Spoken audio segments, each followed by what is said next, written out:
শান্তনদা প্ৰথমতে আপোনাক শুভেচ্ছা জ্ঞাপন কৰিছোঁ যেহেতু আপুনি পুনৰবাৰ যোৰহাট জিলা বিজেপি সভাপতি পদত নিয়োজিত হৈছে প্ৰথম প্ৰতিক্ৰিয়া কি ধন্যবাদ জনাইছোঁ মই আপোনালোকৰ চেনেলৰ মাধ্যমেৰে সকলোকে আৰু আমি আচলতে সঁচা কথা ক'বলৈ গ'লে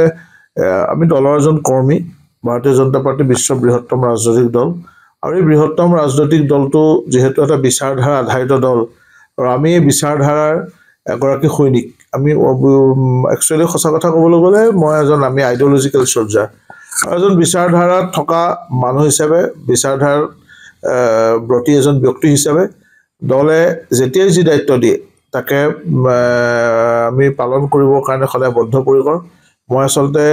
এই যোৰহাট জিলাৰ সভাপতি ভাৰতীয় জনতা পাৰ্টিৰ এই পদবীটোৰ আগতে কাৰ্যনিৰ্বাহ কৰি গৈছোঁ আৰু এইবাৰ মই এই দল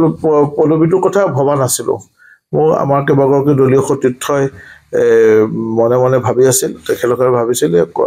দায়িত্ব লোৱাৰ কথা আৰু মই কিন্তু শেষত দলীয় নেতৃত্বই বা আমাৰ বিভিন্ন স্তৰৰ কাৰ্যকৰ্তাসকলে মোকে হয়তো কিবা কাৰণত এই পদবীটোৰ কাৰণে উপযুক্ত বুলি বিবেচনা কৰিলে আৰু মই এয়া আমাৰ দলৰ কাৰ্যকৰ্তাসকলৰ নেতৃত্বৰ আশীৰ্বাদ বা প্ৰসাদ হিচাপে গ্ৰহণ কৰিছোঁ যিহেতু আমি ৰাষ্ট্ৰৰ পূজাত নিয়োজিত এগৰাকী ব্যক্তি আমি আমাৰ কাৰণে সদায় ৰাষ্ট্ৰ সৰ্বোপৰি দল দ্বিতীয় আৰু সেল্ফ লাষ্ট ব্যক্তি তৃতীয় শেষ গতিকে আমি ৰাষ্ট্ৰৰ সেৱাত আছোঁ ৰাষ্ট্ৰৰ পূজাত আছোঁ আৰু এই ৰাষ্ট্ৰৰ পূজাত আমাৰ দলে দিয়া এই যি প্ৰসাদ নেতৃত্ব দিয়া সেয়া মই অন্তঃকৰণৰ সৈতে গ্ৰহণ কৰিছোঁ আৰু ইয়াৰ দ্বাৰা সমাজ বা আমাৰ দল বা ৰাষ্ট্ৰ সকলোৰে কাৰণে যদি কিবা কৰিব পাৰোঁ সেয়া মই তাৰ কাৰণে মই কৃতাৰ্থ মানিম যেহেতু আপুনি প্ৰথমেই পঞ্চায়ত নিৰ্বাচন পাব আপুনি কাৰ্যকৰ্তা হিচাপে আগতো এই ক্ষেত্ৰত আমি আপোনাৰ প্ৰতিক্ৰিয়া লৈছিলোঁ কিন্তু এইবাৰ আপোনাৰ দায়িত্ব বাঢ়ি যিহেতু আপুনি জিলা সভাপতিৰ দায়িত্ব সমৰ্পণ কৰিলে পঞ্চায়ত ইলেকশ্যন কেনেধৰণে এবাৰ আপুনি ৰণনীতি তৈয়াৰ কৰাৰ কথা আছিল পঞ্চায়ত নিৰ্বাচনটো একেবাৰে সন্মুখত আছে গতিকে এইটো এটা মই প্ৰত্যাহ্বান হিচাপে লৈছোঁ আগতো মোৰ কাৰ্যকালতে পঞ্চায়ত নিৰ্বাচন যোৰহাট জিলাত অনুষ্ঠিত হৈছিল 2018 চনত তেতিয়াও মই জিলা সভাপতি আছিলোঁ আৰু মই গতিকে মানুহৰ এনে আমাৰ গুৰু দুজনেও শাস্ত্ৰত কৈ গৈছে আপুনি বয়স হ'লে বুদ্ধি হবে ভাল 5 বছৰ আগৰ পৰিৱেশ আৰু বৰ্তমানৰ পৰিৱেশ হয়তো অলপ বেলেগ হৈছে প্ৰত্যাহ্বান আছে এইটো ঠিক আৰু প্ৰত্যাহ্বান নাথাকিলে কাম কৰাৰ যিটো আনন্দ সেই আনন্দ নাথাকে গতিকে এই প্ৰত্যাহ্বান সন্মুখত লৈ আমাৰ দলীয় নেতৃত্বৰ আশীৰ্বাদ লৈ কাৰ্যকৰ্তাসকলৰ সাহস আৰু সতীৰ্থসকলক লগত লৈ একেলগে এই পঞ্চায়ত নিৰ্বাচন আমাৰ তৃণমূলৰ মানুহখিনিক একেবাৰে তলৰ অন্তৰ্দ্বয় বুলি আমাৰ যি দলত কয় সেই মানুহখিনিক তেওঁলোকৰ অধিকাৰ বা প্ৰাপ্য দিয়া গতিকে এই প্ৰাপ্য আমি দিব লাগিব মানুহখিনিক আৰু তাৰ মাধ্যম হ'ল পঞ্চায়ত নিৰ্বাচন ৰাইজেও এইটো কথা বুজিব লাগিব আৰু আমিও সেই কামটো কৰিবৰ কাৰণে বদ্ধপৰিকৰ বৰ্তমান সময়ত আমি দেখা পাইছোঁ যে বহুতো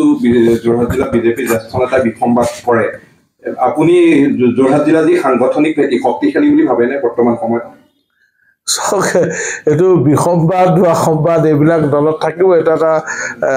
ৰাজনৈতিক দল আমি দলীয় আমি আভ্যন্তৰীণ গণতন্ত্ৰত বিশ্বাসী দল আমাৰ দলত আভ্যন্তৰীণ গণতন্ত্ৰ আছে